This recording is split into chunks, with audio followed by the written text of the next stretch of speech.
উপস্থিত আজকের এই ডুমবাড়িছড়া সরকারি প্রাথমিক বিদ্যালয় কর্তৃক আয়োজিত অত্র বিদ্যালয়ের প্রতিষ্ঠাকালীন সহকারী শিক্ষক জনাব শহীদুল্লাহ শহীদ স্যারের বিদায় উপলক্ষে আজকের অনুষ্ঠানের প্রধান অতিথি জনাব জিয়া রহমান জুয়েল সরকার, আজকের অনুষ্ঠানের বিশেষ অতিথি এরশাদ সরকার, আজকের অনুষ্ঠানের উদ্বোধক শহীদুল্লাহ শহীদ ভাই এবং আমার শ্রদ্ধেয় শিক্ষকবৃন্দ, অত্র এলাকা থেকে আগত মুরব্বিয়ান, প্রিয় ছাত্রছাত্রীবৃন্দ এবং অভিভাবক বৃন্দ, সকলের প্রতি আমার সালাম। আসসালামু আলাইকুম রাহমাতুল্লাহি ওয়া বারাকাতুহু।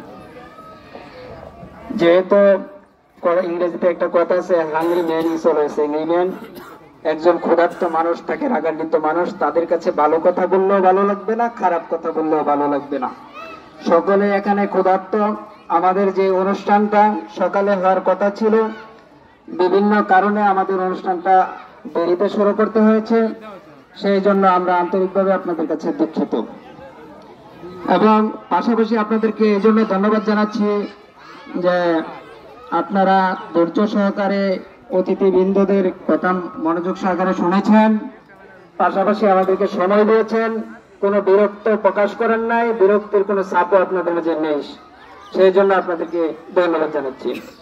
আমাকে আগে বলা হয়েছে যে সমাপনী কথা অল্প কথায় শেষ করো।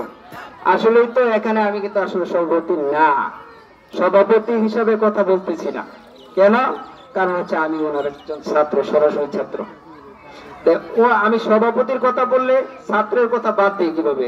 ছাত্রের কথা বললে তো সভাপতির কথা দু একটা আসি, তাই আমি সভাপতি নয় এই হিসাবে নয়, আমি ছাত্র হিসাবে দু একটি কথা বলবো। আমার কাছে যা মনে হয়, অত্র প্রতিষ্ঠানের 4 জন শিক্ষক যারা এই প্রতিষ্ঠানটা শুরু করেছিলেন, মরহুম একেএম সাবির উদ্দিন সাহেব, আরেকজন হচ্ছেন আমার শ্রদ্ধেয় বড় ভাই আব্দুল বাতিল প্রধান, আরেকজন হচ্ছে আমার বড় বোন হাজেরা প্রধান, আরেকজন হচ্ছে আজকে বিদায় নিচ্ছেন। 3 জন অলরেডি বিদায় নিয়েছেন, একজন আজকে বিদায় নিতেছেন, শহীদুল্লাহ শহীদ স্যার। তাদেরকে আমার কাছে মনে হয় এক একজন মাহাতির মোহাম্মদ। আধুনিক মালয়েশিয়া যেরকম মাহাতির মোহাম্মদ একটা বিধ্বস্ত দেশ থেকে টেনে নিয়ে উঠিয়েছেন, এই 4 জন শিক্ষক আজকের এই প্রতিষ্ঠানটা দাঁড় করিয়েছেন। আমরা যারা এই প্রতিষ্ঠানের শুরুতে পড়াশোনা করেছি তারা জানি কতটা অবহেলিত, কতটা মানসিকভাবে বিপর্যস্ত একটা স্টুডেন্ট এবং শিক্ষক ওনারা ছিলেন। যখন আমরা প্রতিষ্ঠানটা আমাদের শুরু করে, তখন এই প্রতিষ্ঠানটা মাদ্রাসায় শুরু করছে, সেটা আমাদের বাড়ির পাশেই। মাদ্রাসায় না ছিল জানালা, না ছিল দরজায়, স্টুডেন্টদেরকে মারতে গেলে দৌড়িয়ে পালাইতে পারছে এরকম সুযোগ ছিল, বসার মতো যথেষ্ট কোনো জায়গা ছিল না। সেই প্রতিষ্ঠানে ওনারা যখন চাকরি জীবন শুরু করলেন, তখন ওদের উনারিয়াম হিসাবে রেজিস্টার প্রাথমিক বিদ্যালয়ে খুব সামান্য বেতন আসতো। সেটা হয়তো বা আপনারা জানেন না। আপনারা জানেন সকলেই যে শহীদুল্লাহ সাহেব সরকারি চাকরিজীবী মানুষ, অনেক টাকা বেতন পেয়েছে, কিন্তু উনি তো সরকারি হচ্ছে 2012 সালে। এর আগে যে ওনারিয়াম পাইতো, আপনার বাড়ির কাজের লোককে এই টাকা দিলে সে কাজ করবে না, আমি চ্যালেঞ্জ করে বলতে পারি। তারপরেও ওনারা এই প্রতিষ্ঠানটাকে ভালোবাসা দিয়ে, মমতা দিয়ে, ওনাদের সংসার মনে করে এই প্রতিষ্ঠানকে আজকে এই ভিত্তির উপর দাঁড় করিয়েছেন। এই প্রতিষ্ঠান দাঁড় করিয়েছেন, যেমন এই প্রতিষ্ঠান থেকে জন্ম নিয়েছে অনেক ভালো ছাত্ররা। আমার কাছে কেন জানি শহীদ স্যারকে মনে হয় যে আমার প্রতি একটা দুর্বলতা কাজ করে। কেন কাজ করে আমি জানি না, আমি খুব ভালো স্টুডেন্ট তাও না, কিন্তু যদি বলে যে তোমাদের প্রতিষ্ঠানের কোনো ভালো স্টুডেন্টের নাম বলো, তাইলে কেন জানি সবার আগে আমার কথা বলে দেন, বলে মনিরের কথা, কিন্তু প্রথম আমার নামটা বলে নেই। কেন যে বলে এটা আমি জানি না, হয়তো উনি ভালোবাসেন। তবে এটা সঠিক যে শহীদ স্যার গণিতের একজন শিক্ষক হিসেবে আমার কাছে মনে হয় শ্রীপুর নয়, তথা বাংলাদেশে যদি কম্পিটিশন করা হয়, প্রথম শ্রেণীর একজন শিক্ষকই থাকবে ইনশাল্লাহ। ঠিক, কারণ শহীদ স্যারের গণিত পড়ার পর যদি কোনো ছাত্র গণিত না বুঝে, এর চেয়ে বুঝাই মাত্রা ছাত্র আর পৃথিবীতে হইতে পারে না। যদি কোনো বুদ্ধি থাকে এই ছাত্রর, যে সামান্য বুদ্ধি আছে, পড়াশোনা করার মতো সামান্য মেধা আছে, তাহলে শহীদ স্যারের গণিত বুঝতে হবে, তার বুঝতে বাধ্য। ওই দিকটা আবার হাই স্কুলের শিক্ষকের মাঝে আরেকজন আছে, আমার চাচা শ্রদ্ধেয় আব্দুল আহাদ মাস্টার সাহেব, উনিও যদি গণিত বোঝা, ওনার গণিত না বুঝলে আর কি এই ছাত্র আর গণিত বোঝা হবে না। এরকম একজন শিক্ষক, ওনার সাথে বিএসসির টিচার ছিল। বিএসসির টিচাররাও অলওয়েজ ওনার সামনে ফেল মারতো গণিতে, যে গণিত নিয়ে শহীদ স্যারের সাথে তুলনা নেই, আমরা পারবো না। পাশাপাশি উনি আমার কাছে যেটা মনে হয়, একজন শিক্ষকের, আদর্শ শিক্ষকের যেমন সততা থাকার দরকার, সত্যবাদীও থাকার দরকার। ওনার মাঝে সততা ছিল, সত্যবাদী ছিল, উনি স্কুলের প্রতি ভালোবাসা ছিল, ছাত্রদের প্রতি ভালোবাসা ছিল। একজন গুণী শিক্ষক সবসময় হয় না, শিক্ষক হয় লাখে লাখে কোটি কোটি, কিন্তু গুণী শিক্ষক কিন্তু সবাই হতে পারে না। আমার দৃষ্টিকোণ থেকে আমি স্কুল, প্রাইমারি স্কুল শেষ করছি, হাই স্কুল করেছি, কলেজ করেছি, ইউনিভার্সিটি করেছি। আমি আপনাদের দয় 2টা ডাবল ডিগ্রি আছে। আমি মাস্টার্স করেছি, ইংলিশে মাস্টার্স করা, আবার এলএলবি করেছি, 2টা উচ্চতর ডাবল ডিগ্রি আছে। কিন্তু আমার কাছে মনে হয় শহীদ স্যারের মতো এরকম স্যার আমি পাই নাই। এটা সামনে যদিও বলা উচিত না, আমি বলি নাই কোনোদিন, আজকে শেষ মুহূর্তে আমি এটা বলি।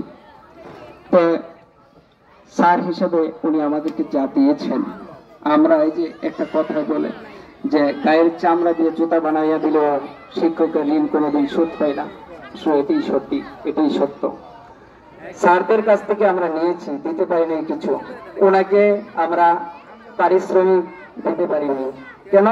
কারণ হচ্ছে প্রাইমারি স্কুলে পড়াশোনা বেতন ছাড়াই করা না। আর যদি বেতন দেওয়া লাগতো তাহলে আমাদের বাবা মা বললে এই শিক্ষক এই প্রতিষ্ঠানে দরকার নেই। তো ওনার পারিশ্রমিক, ন্যায্য পারিশ্রমিক আমরা যেমন দেয়নি, সরকারও ওনাদেরকে দেয়নি। কারণ সরকারের কাছ থেকে যেটুকু পাইছে এটা ওনারই খুবই নগণ্য, খুবই সামান্য, যেটা দিয়ে পেট চালানো সম্ভব না। পরবর্তীতে তাক যা হোক, স্যাররা যেরকম সততা নিষ্ঠার সহিত দায়িত্ব পালন করেছে, তেমনি যার ভালো করে তার ভালো কর্মের জন্যই হয়তো আজকে আমরা এই প্রতিষ্ঠান পেয়েছি, যেটা আমার কাছে মনে হয় না এরকম পরিবেশ, শিক্ষার পরিবেশ এই শ্রীপুর উপজেলা কোনো প্রতিষ্ঠানেতে আছে। আর পাশাপাশি যে একটা স্টাফ আমাদের পেয়েছি, শিক্ষক স্টাফ, এরকম শিক্ষক স্টাফও আমার মনে হয় না হাতে গোনা কয়েকটা স্কুলে আছে কিনা শ্রীপুর উপজেলায়, সন্দেহ আছে। তো সবকিছু মিলিয়েই আমরা খুব ভালো একটা প্রতিষ্ঠান পরিবেশ পেয়েছি। আপনারা আপনাদের ছেলে মেয়েকে প্রতিষ্ঠানে পাঠাইবেন, এবং শহীদ স্যার আজ থেকে বিদায় নিয়েছে, আমাদের কাছ থেকে চির বিদায় না, ক্ষণস্থায়ী বিদায়, সাময়িকের জন্য। ওনার সাথে আমাদের একই এলাকার, যেহেতু একই গ্রামের, পড়া ম্যাক্সিমাম টাইমিং দেখা হবে। উনি শিক্ষক হিসাবে যেটুকু সম্মান আগে পাইতেন এখনো যাতে পাই, সেই দৃষ্টিটা রাখবেন। পাশাপাশি আমি সবসময় অনুরোধ করবো শহীদ স্যারকে যে আপনি কখনোই ভাববেন না এই প্রতিষ্ঠান ছেড়ে আপনি চলে গেছেন। আপনার যখন মনে চাইবে, এই যে ওনারা বললো সহকারী শিক্ষকরা যে আমরা যখন ছিল না প্রতিযোগিতা লেগেছে, তোরা উনি ক্লাস করছে, আপনি আসবেন, আইসা দেখবেন যে কোন স্যারের ক্লাস নাই, ওই স্যারের ক্লাসটা আপনি গিয়ে করে ফেলাইবেন।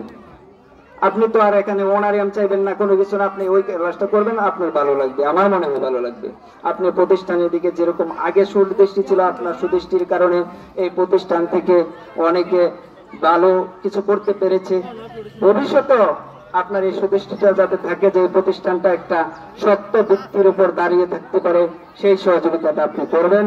এবং আমরা আপনাদের চলার পথে, আপনার চলার পথে অনেক ভুল বেয়াদবি করেছি, শিক্ষা জীবনে অনেক বেয়াদবি করেছি, সেই জন্য আমি আপনার কাছে ব্যক্তিগতভাবে ক্ষমা প্রার্থনা করতেছি, আপনি ক্ষমা করে দেবেন। আমরা আপনার জন্য সবসময় দোয়া করি, আল্লাহ পাক যেন আপনাকে যতদিন পৃথিবীর বুকে বাঁচিয়ে রাখেন, সুস্থ রাখেন, এবং নেক হায়াত যাতে আপনাকে দেন, সেই আশাবাদ ব্যক্ত রেখে সকলে এভাবে দীর্ঘ সময় বসে থেকে আমাদের কথা শোনার জন্য এবং আমাদের অনুষ্ঠানটাকে অত্যন্ত সুন্দর এবং সাফল্যমণ্ডিত করার জন্য সকলকে ধন্যবাদ জানিয়ে, পাশাপাশি আমি আরেকটা কথা বলতে চাই, আমার কাছে মনে হয় ডুমবাড়িচালা স্কুলের যতটা অনুষ্ঠান হয়েছে আজকের মতো এতটা সময় নিয়ে, এতটা ধৈর্য সহকারে এতগুলো মানুষ উপস্থিত ছিল, এটা আমার কাছে মনে হয় না। এটা আমার কাছে মনে হয় শহীদ স্যারের সুকল্যাণের জন্যই হয়েছে, শহীদ স্যারের ভালো কাজের জন্যই হয়েছে। তাই সকলে এই ধৈর্যতার সহকারে শোনার জন্য সকলকে ধন্যবাদ, এবং সকলের উত্তরোত্তর সাফল্য কামনা করে, সুস্বাস্থ্য কামনা করে আমি আমার কথা শেষ করলাম। সকলকে ধন্যবাদ। আসসালামু আলাইকুম ওয়া রাহমাতুল্লাহি ওয়া বারাকাতুহু।